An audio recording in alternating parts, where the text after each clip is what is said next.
Now, doubts continue to grow in the United States over whether Joe Biden is up for a second term in office.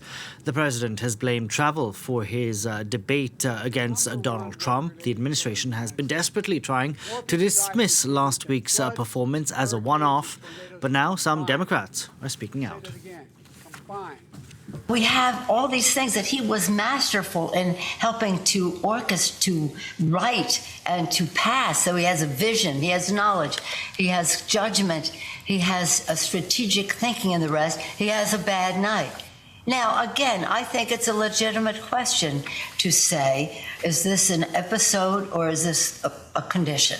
And so when people ask that question, it's completely legitimate of both candidates. Okay. We can now bring in our international affairs editor and former White House correspondent, Kethevane Gorjestani. I'm not going to ask you if this is an episode or condition, but let's talk about how much pressure is Biden under to step down, essentially. Well, the pressure is definitely growing ever since that debate performance. And now you have one representative, Representative Lloyd Doggett, who has become the first sitting Democrat in Congress to actually openly and officially call for Joe Biden to quit the race. He said, "I'm hopeful that he will make the painful and difficult decision to withdraw. I respectfully call on him to do so." And now there are reports in U.S. media that a group of about 20 to 25 Democrats on the Hill are planning to come out in the next few days calling for Joe Biden to step down. And we'll see if that actually happens. Others, like Nancy Pelosi, for example, have expressed their concern about his performance and his fitness, but have stopped short of actually calling on him to step aside in this race. That's true also of Jamie Raskin, of Jim Clyburn, these sort of Democratic bigwigs.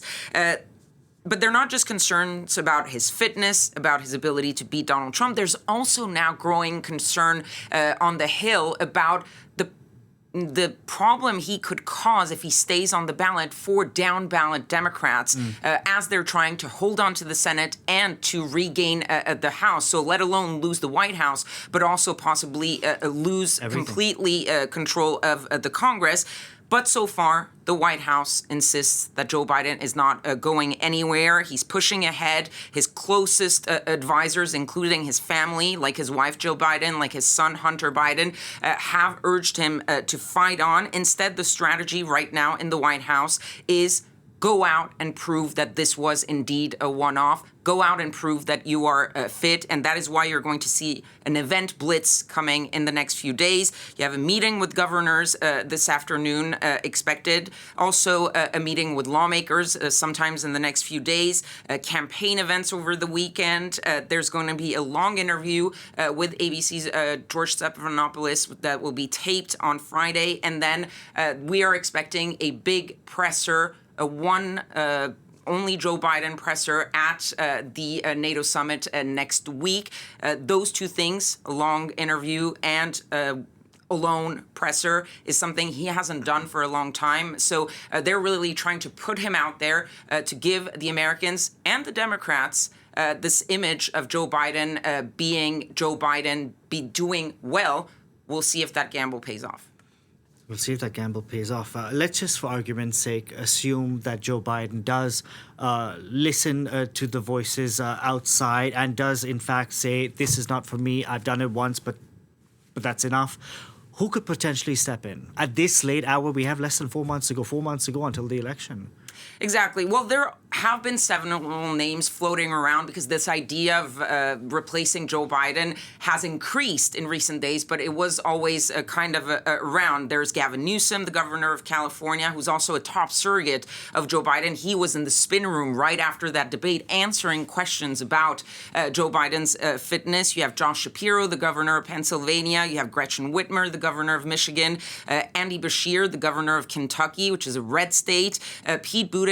There are Democrats who are much younger who could potentially do the job. And of course, there is the Vice President of the United States, Kamala Harris, despite the fact that she's not really popular, even though recent polls show that she could do potentially better than Joe Biden if she were facing Donald Trump. And that would also be the easiest way to go about replacing Joe Biden, because put aside the political nightmare that it would be to replace Joe Biden right now. Then there is the logistical nightmare of picking a new nominee, if you will. And the reason why Kamala Harris is easier is for that reason, for the logistical reason. There is the idea of the brokered convention coming up in August if Joe Biden is not the nominee. There are ways of choosing another nominee, but it would be very complicated. The second thing, and it's very important in U.S. politics, who gets the money?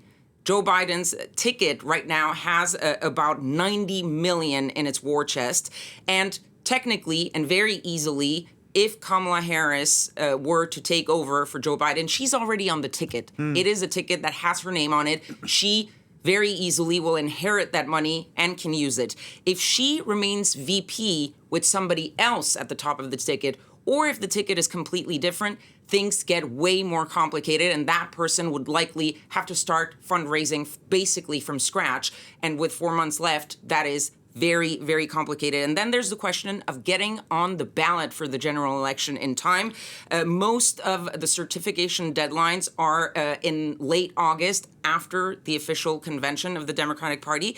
But there are a couple of states, including Ohio, that requires to certify the presidential ticket as early as August 7th. And that's why you're seeing the Democratic National Committee saying they're actually going to do a virtual convention. So we're talking about the convention in August, mid-August. Yeah. It's actually going to be done before that. They're probably going to do it at the end of July virtually in order to be ready and have it certified, the ticket certified, to be on the ballot in Ohio by that deadline of August 7th. So I'm getting into the nitty-gritty of things just to show how complicated it would be if Joe Biden doesn't step down in the next few days to come up with somebody else. The easiest of the hard options would be the Vice President Kamala Harris.